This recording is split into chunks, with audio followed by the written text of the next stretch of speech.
দীর্ঘদিন ধরেই একটি মানসম্পন্ন স্টেডিয়ামের অপেক্ষায় ছিল গোবিন্দগঞ্জ উপজেলার মানুষ। অবশেষে সেই প্রত্যাশিত স্বপ্ন বাস্তবে রূপ নিতে চলেছে। উপজেলার বোয়ালিয়া মোড়ে প্রায় 500 কোটি টাকায় ব্যয়ে নির্মিত হচ্ছে গোবিন্দগঞ্জ মিনি ফুটবল স্টেডিয়াম। এর মধ্যে প্রায় 90% নির্মাণ কাজ সম্পন্ন হয়েছে এবং ধারণা করা হচ্ছে চলতি বছরের মধ্যেই এটি উদ্বোধনের জন্য প্রস্তুত করা হবে।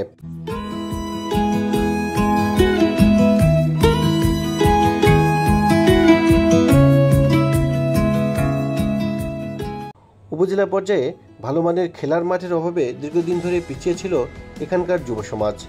তবে এই আধুনিক স্টেডিয়াম তাদের জন্য খুলে দিচ্ছে নতুন এক সম্ভাবনার দ্বার।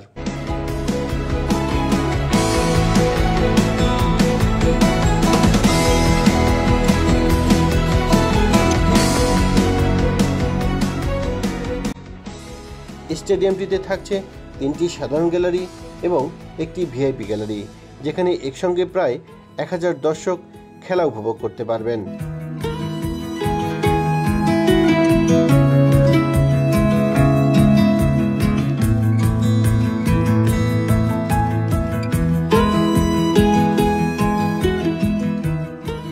এই মিনি স্টেডিয়াম শুধু খেলোয়াড়দের জন্য নয়, বরং গোবিন্দগঞ্জে একটি নতুন দিগন্তের সূচনা করতে চলেছে।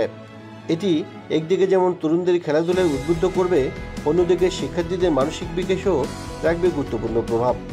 এখন গোবিন্দগঞ্জের মানুষ শুধু স্বপ্ন দেখে না, তারা বাস্তবে এই মাঠে নামতে প্রস্তুত। আমাদের এই গ্যালারিতে একসঙ্গে বসে 1000 লোক খেলা দেখতে পারবে গ্যালারিতে বসে।